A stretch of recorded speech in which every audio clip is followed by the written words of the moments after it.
வணக்கம். செய்தி வீச்சு உங்களை வரவேற்றுக் கொள்கிறது.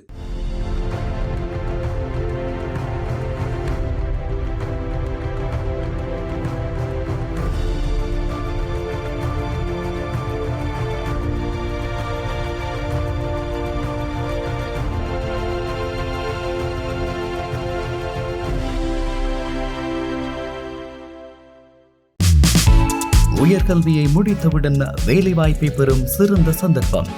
யாழ்ப்பாணத்தில் ஸ்ரீ நுதன் யூனியில் இன்றைய இணையுங்கள். இன்றைய செய்தி வீச்சில் இலங்கை விடயங்கள் முன்னிலையாக வருகின்றன. அந்த வகையில் யாழ்ப்பாணம் உட்பட்ட வடமாகாணத்தில் ஏற்கனவே மக்களுக்கு பல பிரச்சனைகளும் நெருக்கடிகளும் இருக்கும் நிலையில் ஏற்கனவே இருக்கும் பிரச்சனைகள் போதாதென பிரான்பற்று முருகன் ஆலயத்தில் நடத்தப்பட்ட திருவிழாவின் வடிவிலும் புதிய சிக்கல் ஒன்று வந்திருந்தது.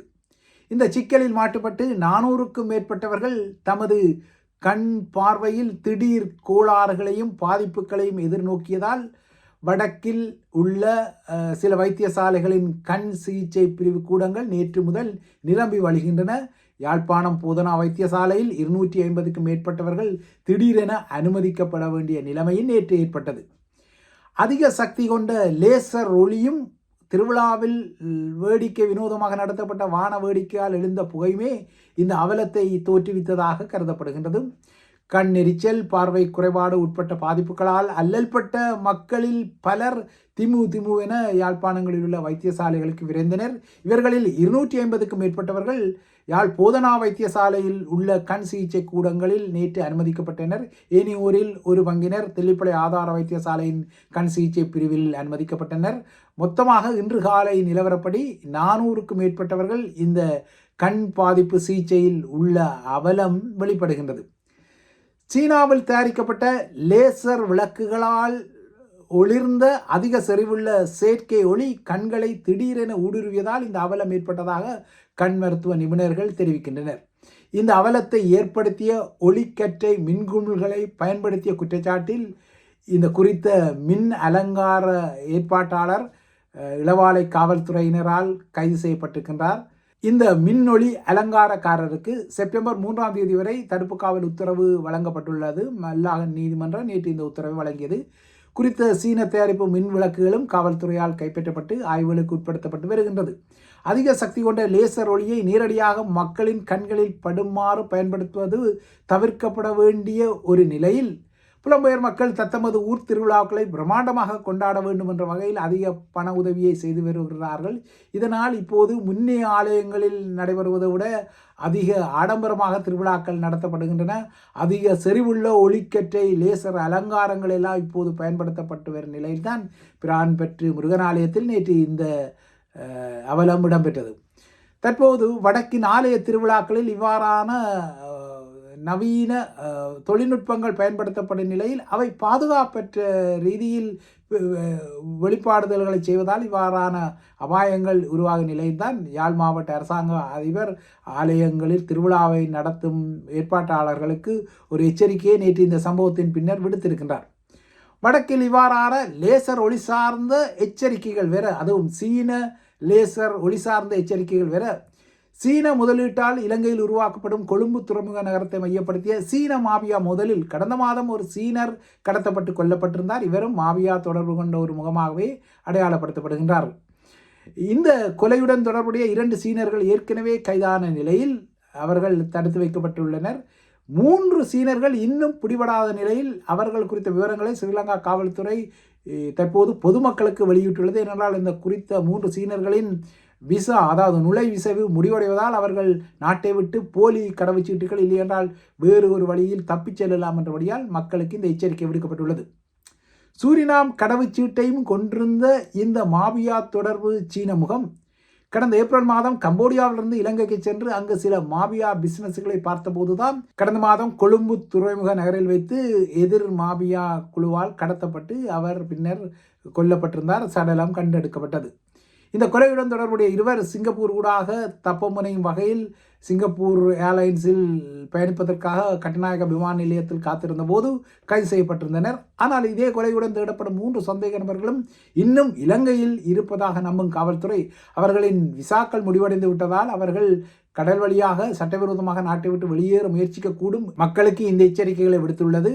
அவர்களை பிடிப்பதற்கான உதவியை வழங்குமாறும் மக்களிடம் காவல்துறை கோரிக்கை விடுத்துள்ளது.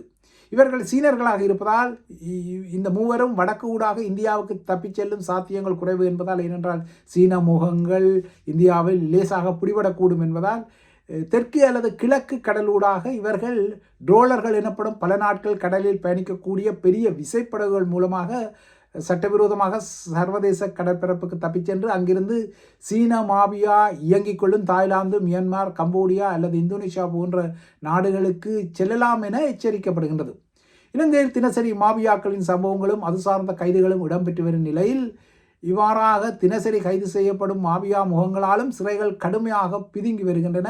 இதனால் இந்த சிறைகளின் நெருக்கடியை தவிர்ப்பதற்கு சிறைகளில் ஏற்கனவே தண்டனை பெற்ற கைதிகளுக்கு அரச தலைவரின் மன்னிப்பை வழங்கி அவர்களை சிறைகளிலிருந்து விடுவித்து வீடுகளுக்கு அனுப்பும் நகர்வலில் தற்போது அரசாங்கம் ஆர்வப்படுவது தெரிகின்றது.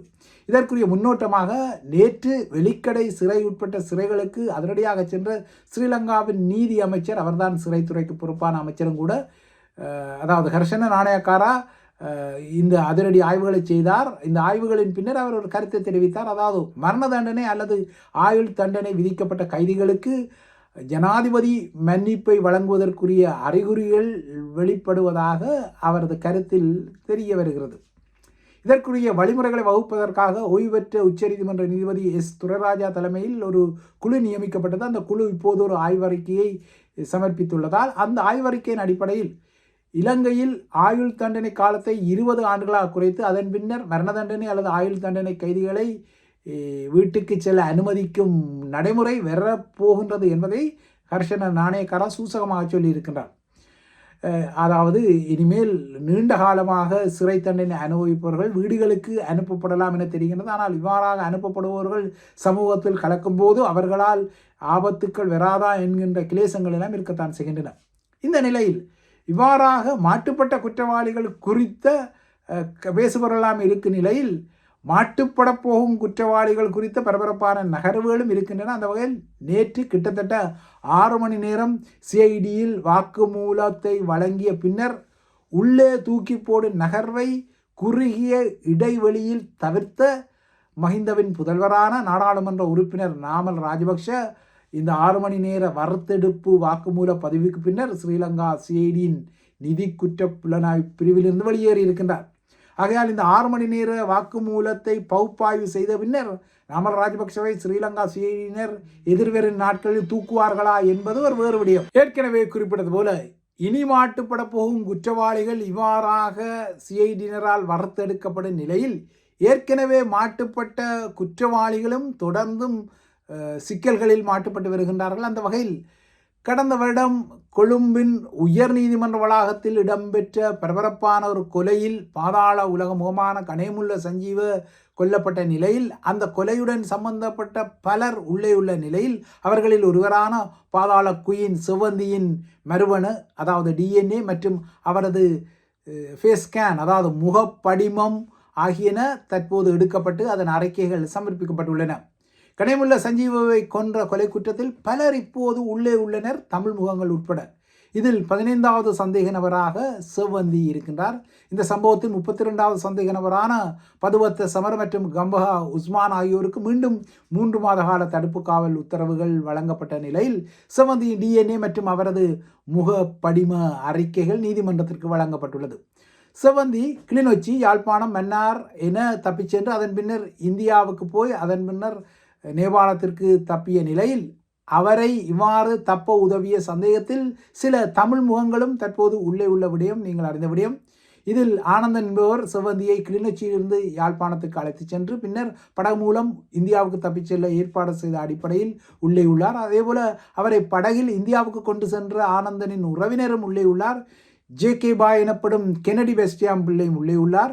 செவ்வந்தியை நேபாளத்துக்கு தப்பிச் செல்ல உதவிய ஜெஃப்னா சுரேஷ் எனப்படும் நபரும் ஜீவதாசன் கனகராஜா ஆகியோரும் இந்த படுகொலை வழக்குகளில் உள்ளே உள்ள தமிழ் முகங்களாக அறியப்படுகின்றார்கள். இந்த நிலையில்தான் செவந்தியின் DNA மற்றும் ஃபேஸ் ஸ்கேன் பரபரப்புகள் வந்திருக்கின்றன. இதற்கிடையே 2019 ஈஸ்டர் தாக்குதல் சதியுடன் தொடர்புடைய ஐயத்தில் கடந்த பிப்ரவரி மாதம் 25ஆம் தேதி முதல் உள்ளே உள்ள ஸ்ரீலங்கா புலனாய்வுத்துறையின் முன்னாள் தலையாரியான அதாவது பணிப்பாளரான சுரேஷ் சாலேயின் 2ஆம் கட்ட 90 நாள் தடுப்பு காவல் உத்தரவு எதிர்வரும் 24ஆம் தேதி அதாவது நாளை மறுதினம் முடிவடைய உள்ள நிலையில் சுரேஷ் சாலேயின் கடுமையான இதய பிரச்சனை காரணமாக அவரது தடுப்பு காவலை மேலும் நீடிக்க வேண்டாம் என ஸ்ரீலங்காவின் அரசு தலைவர் அனுரகுமார திசாநாயக்காவுக்கு சுரேஷ் சாலேயின் மனைவியான மனோரி சாலே ஒரு அவசர கோரிக்கையை விடுத்திருக்கின்றார். கடிதம் மூலம் இந்த கோரிக்கை அனுப்பப்பட்டுள்ளது.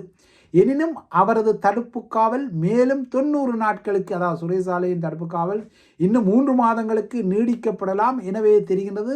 ஆகையால் சுரேஷ் சாலேயின் மனைவி மனோரி ஸ்ரீலங்காவின் அரசு தலைவருக்கு எழுதிய கடிதத்துக்கு இனிமேல் திடீரென ஏதாவது பலன் வந்தால் மாத்திரம்தான் அவரது இந்த 3 மாத கால தடுப்பு காவலுக்கு ஏதாவது தடை வரக்கூடும். இல்லை என்றால் அவர் இன்னமும் 3 மாதங்களுக்கு தடுத்து வைக்கப்படலாம் எனத்தான் தெரிகின்றது. எனினும் கடந்த மாதம் சுரேஷ் சாலேக்கு இதய அறுவை சிகிச்சை ஒன்று செய்யப்பட்டது.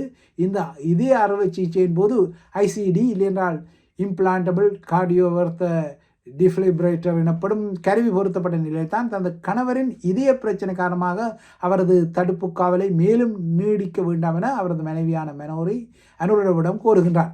சாலே தற்போது சிறைச்சாலையில் இல்லை, மாறாக அவர் நீண்ட நாட்களாக மருத்துவமனையில் தான் இருக்கின்றார். அவர் மருத்துவமனையில் தங்கியிருக்கும் போது தான் கடந்த மாதம் அவருக்கு அந்த அறுவை சிகிச்சையும் செய்யப்பட்டது. இதேபோல யாழ்ப்பாணம் மாவட்ட சுயேட்சை எம்பியான கிளேடியேட்டர் அர்ச்சுனாவும் ஒரு புதிய திடீர் அதிரடி கருத்தை தெரிவித்திருக்கிறார். நேற்று தான் நாடாளுமன்றத்தில் வழங்கிய உரைதான் தனது இறுதி உரையாக இருக்கும் எனவும் அடுத்த 2 அல்லது 3 வாரங்களுக்குள் தனது எம்பி பதவியை தான் துறக்கப் போவதாகவும் அவர் தெரிவித்திருக்கின்றார். ஏற்கனவே இவ்வாறு சில தடவை அவர் தெரிவித்திருக்கின்றார். நேற்றைய உரையை தனது இறுதி உரை என அர்ச்சுனா குறிப்பிட்டதற்கு சில காரணங்கள் உள்ளது. அவர் இன்னமும் பதவி விலகல் கடிதத்தை சமர்ப்பிக்கவில்லை என்றாலும் அவரது நாடாளுமன்ற உறுப்பினர் பதவி தொடர்பான நீதிமன்ற வழக்கு இந்த மாத இறுதியில் மீண்டும் விசாரணைக்கு வருவதால் அந்த விசாரணையின் போது தனக்கு பின்னடைவு அல்லது பாதகமான ஒரு தீர்ப்பை நீதிமன்றம் வழங்கக்கூடும் என அர்ச்சுனா ஊகித்துக் கொள்வதால் தான் முன்னோட்டமாகவே இந்த தீர்ப்பு வழங்குவதற்கிடையில் தானாக இந்த பதவி விலகலை செய்ய முனைவதாக தெரிகின்றது. இவ்வாறாக இடம்பெற்றால் சில வேளைகளில் வழக்கு தள்ளுபடியாகக்கூடும். இல்லையென்றால் நீதிமன்றத்தில் அவர் குற்றவாளியாக காணப்பட்டால் அதுக்குரிய தண்டனை வெறும் பதவி இழப்பு இருக்கும் என்ற காரணத்தால் அர்ச்சுனா முன்னெச்சரிக்கை இதனை கூறுவதாக தெரிவிக்கப்படுகின்றது. எனினும் அர்ச்சுனா தரப்பிலும் பலமான வாதங்கள் முன்வைக்கப்படுகின்றது. ஆனால் அவர் அரச பணியில் இருந்தபோது அதனை துறக்காமல் நாடாளுமன்ற தேர்தலில் போட்டியிட்டார், அதன் மூலமாக எம்பியாக வந்தார் என்பதுதான் இந்த வழக்கின் முக்கிய மையமாக இருக்கின்றது. ஸ்ரீலங்காவின் அரசியலமைப்பின்படி அரச பதவியில் உள்ள ஒருவர் தேர்தல்களில் போட்டியிட முடியாது. அவ்வாறு போட்டியிட வேண்டுமானால் அதற்கு முதலே அவர் பதவியிலிருந்து விலகி இருக்க வேண்டுமானால் இங்கு அர்ச்சுனாவின் விடயத்தில் அவர் அவ்வாறு பதவியில் விலகவில்லை என கூறப்பட்டுத்தான் இந்த மனு தொடுக்கப்பட்டது. விசாரணை நடைபெறுகின்றது. ஆனால் அர்ச்சுனா தரப்போ இடைநீக்கம் செய்யப்பட்ட காரணத்தால் இது பொருந்தாது என கூறி இந்த வழக்கில் வாதம் செய்கின்றது. ஆனால் இடைநீக்கம் செய்யப்பட்டாலும் ஒருவர் பதவியிலிருந்து நீக்கப்பட்டதாக கருதப்பட மாட்டார் என்ற அடிப்படையில் இந்த வழக்கு அர்ச்சுனாவுக்கு பாதகமாக வரலாம் என ஊகிக்கப்படும் நிலையில்தான் இந்த நாடாளுமன்றத்திலிருந்து தான் விலகப் போவதாக அவர் கூறுவதாக தெரிகின்றது. இது தொடர்பான மேலதிக விவரங்களை நாளைய செய்தி வீச்சில் பார்க்கலாம். அதேபோல சுரேஷ் சாலே தொடர்பான விடயங்களையும் விரிவாக நாளை பார்க்கலாம். இவைதான் இன்றைய செய்தி வீச்சின் முக்கிய விடயங்கள். தொடர்ந்து IBC தமிழுடன் இணைந்திருங்கள்.